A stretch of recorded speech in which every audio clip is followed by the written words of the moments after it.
엔화 가치가 지금 낮잖아요. 예. 그러니까 쌀 때 사면 돈 번다 이런 생각에서 엔테크 얘기를 합니다. 근데 이게 오래 가야 될 거 아니에요? 얼마나 갈 것 같으세요? 저는 엔저 현상은 꽤 오랜 기간 지속될 것으로 보입니다. 그래서 뭐 일례로 뭐 최근에 워런 버핏 투자의 귀재라고 하는데 워런 버핏이 일본의 종합상사 주식의 투자 비중을 높였다고 해가지고 뭐 일확개미라고 하죠. 일본에 투자하는 투자자분들이 열광하고 그러시는데요.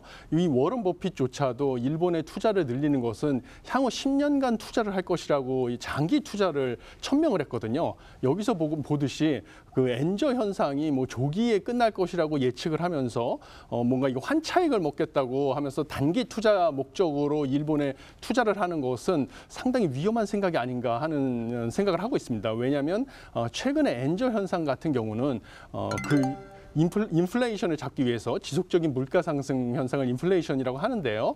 인플레이션을 잡기 위해서 세계 각국의 중앙은행들은 기준금리를 지속적으로 인상해 왔었습니다. 그런데 반면에 일본 같은 경우는요. 1990년대에 부동산 시장의 버블이 꺼졌습니다. 부동산 가격이 폭락을 했기 때문에 기업이랑은 투자가 감소하고 소비자들은 소비가 크게 감소를 하면서 물가 수준이 계속 하락을 하는 디플레이션 현상을 겪어왔었습니다. 경기 침체뿐만 아니라요. 그 결과 일본만 유일하게 저물가를 잡기 위해서 완화적인 통화 정책을 지속하다 보니까 지금 엔화의 가치는 지속적으로 하락을 해서 원래 엔화가 100원당 100엔당 900원에서 1000원 사이에서 왔다 갔다 했었습니다. 그런데 지금 900원대 초반, 그 다음에 뭐 800원대까지 내려가는 100엔당 800원대까지 내려가는 890원. 예, 890원. 예, 그러니까요. 내려가는 그런 엔저 현상을 맞이하게 된 것입니다. 원화 대비 엔화 가격이 900원 코앞에서 마감했습니다. 이번 달 들어서만 40원 넘게 하락해 종가 기준 8년 만에 가장 낮은 수준입니다. 하루 전 900선 아래로 내려간 데 이어 온종일 900원 언저리에서 움직였고 장중 엔달러 환율은 심리적 마지노선인 142엔을 돌파하기도 했습니다. 약세가 이어지며 환차익을 노리고 쌀 때 사두려는 수요도 크게 늘었습니다. 5대 시중은행의 엔화 예금 잔액은 이번 달에만 1,620억엔 늘며 이미 지난달 증가치를 넘겼습니다. 최근 엔화 가치 하락에 따라 재테크와 여행, 환전 목적 등으로 엔화에 대한 수요가 증가하고 있습니다. 이에 따라 엔화 환전이나 엔화 예금에 대한 문의가 많이 증가하고 있습니다. 확장적인 정책으로 이제 저금리가 원인 말씀 주셨는데 이쯤 되면 환율 관리한다 소리 나올 법도 한데 안 나오네요. 일단 미국이랑 사이가 좋나 봐요. 왜 제가 이런 말씀을 드리냐면 사실 트럼프 행정부 때 중국이 환율 조작국 지정된 거 기억나시죠? 예. 예, 그리고 우리도 사실은 대만 뭐 해서 다 아슬아슬했죠. 예, 위험하고 그랬었는데 정작 제일 엔화 약세 정책을 열심히 추진하고 있는 일본에 대해서 환율 조작국 지정됐다는 이야기 들어본 적 없지 않습니까? 예, 그런 것들을 보면 일단 일본 경제가 너무 어렵다 보니까 일본 경제의 어떤 교수님 이야기하신 것처럼 좀 디플레이션, 그러니까 물가가 제로 수준을 벗어나지 못하는 상황들이 30년 가까이 지속되다 보니까 저 나라 발버둥 치는 거는 좀 봐주자. 이런 분위기도 좀 있는 것 같고요. 더 나가서 일본 사람들 와다나베 부인 이야기 기억나십니까? 뭐 투자하러 다니는 얘기. 예, 그렇습니다. 일본 사람들도 제로금리에 지쳐가지고요.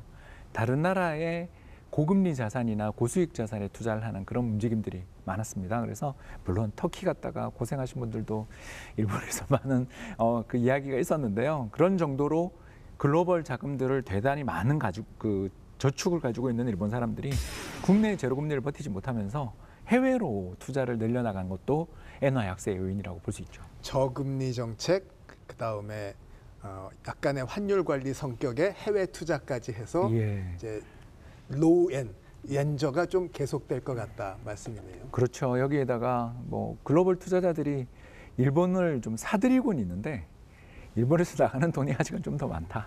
이렇게 볼 수 있는 것 같습니다.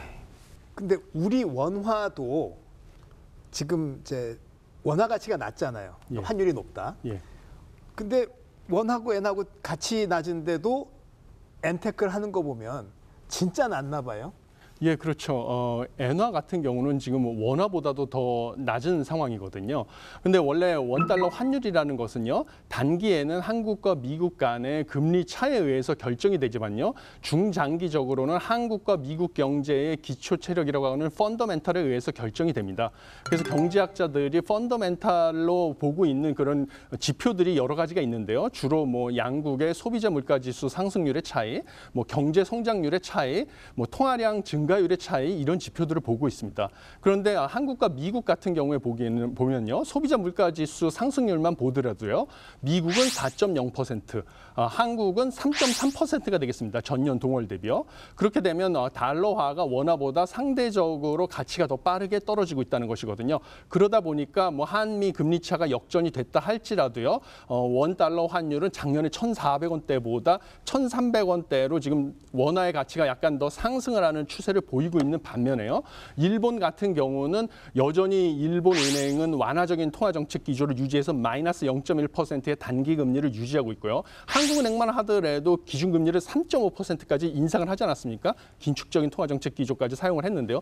일본은 물가 상승률 수준 같은 경우는 지금 소비자 물가지수 상승률이 3% 중반대로 유지를 하고 있지만요. 그 외에 뭐 경제 성장률이라든지 이런 다른 지표들이 그게 그렇게 좋은 수준은 아니었습니다. 1분기 경제 성장률만 지금 한국보다 나아졌다고 해서 지금 환호를 하고 있는데요. 그게 이제 최근에 일어나는 상황이었기 때문에 아직 기초 체력 측면에서도 미국보다나 한국보다는 일본 경제가 우월하다고 보지 않아서 지금 엔화 환율이 원화보다도 상당히 약한 상황이 되었습니다.